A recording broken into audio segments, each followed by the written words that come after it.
The FIFA World Cup drama is heating up, and I'm not talking about the drama from the qualifier matchups.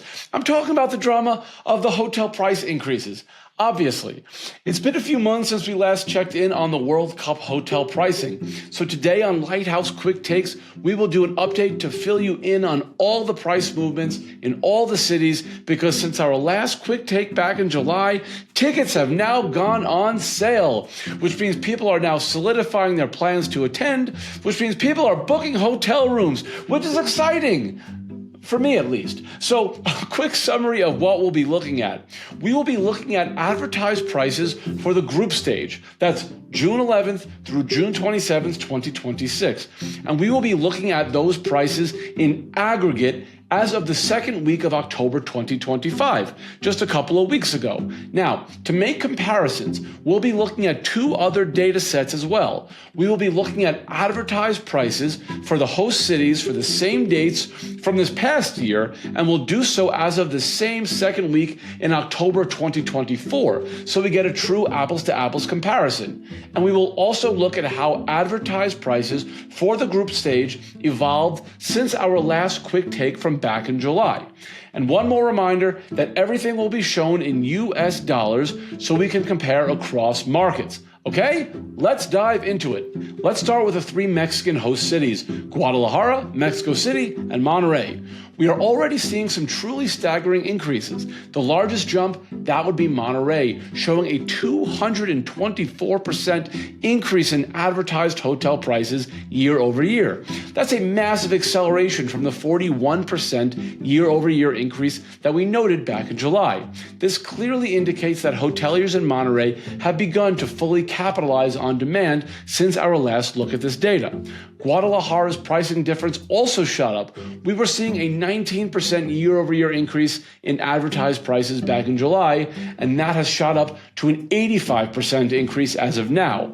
And Mexico City, they were at an already high 88% year-over-year increase back in July, and now they are sitting at a 143% year-over-year increase in early October. And just really quick, this will help you all visualize the degree to which prices for the group stage have continued to evolve since our July quick take. And from my vantage point, the takeaway here is crystal clear. As supply fills up and demand swells, Mexican hoteliers are moving aggressively to maximize profits.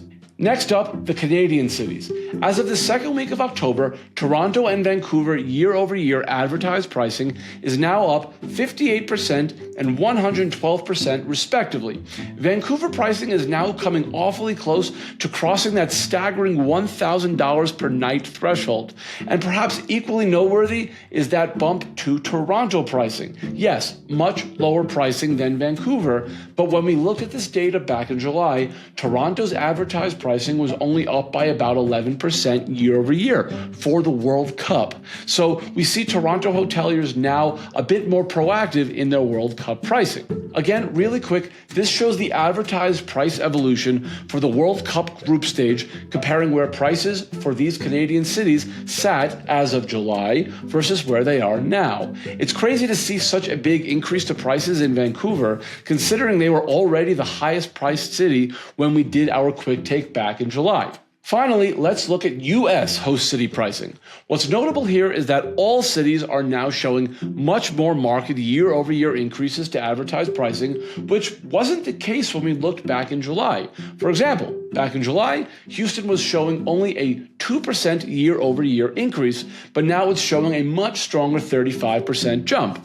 Dallas, which was ostensibly showing flat pricing year over year when we last reported on this, is now showing 64% year over year growth.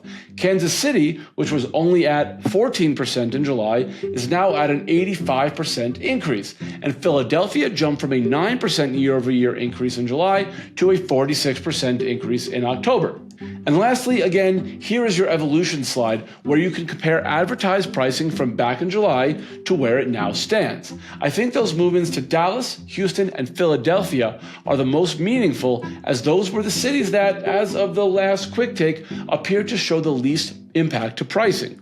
We now see that prices have come up, though it's worth noting that Houston's advertised pricing represents only a $44 increase compared to the advertised pricing from the year prior, which is definitely the lowest increase we're seeing in the US on an absolute dollar basis. Ladies and gentlemen, the waiting game is finally over. Hoteliers across all host countries are now actively capitalizing on this World Cup craze, and it wouldn't be surprising to see this trend continue to compound as more tickets are released. The massive shifts we're seeing prove that hoteliers are responding both to dwindling supply and the immediate jolt of ticket releases.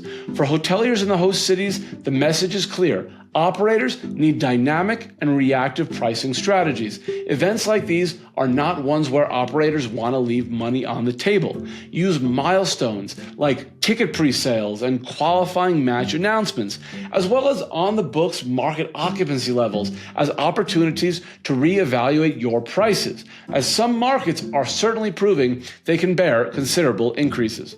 We will continue to track these pricing changes and report back, so make sure you keep tuning in for more updates as the 2026 FIFA World Cup comes closer into focus. Thank you for spending a few minutes of your day with us. Until next time, my name is Blake Ryder, and this has been Lighthouse Quick Takes.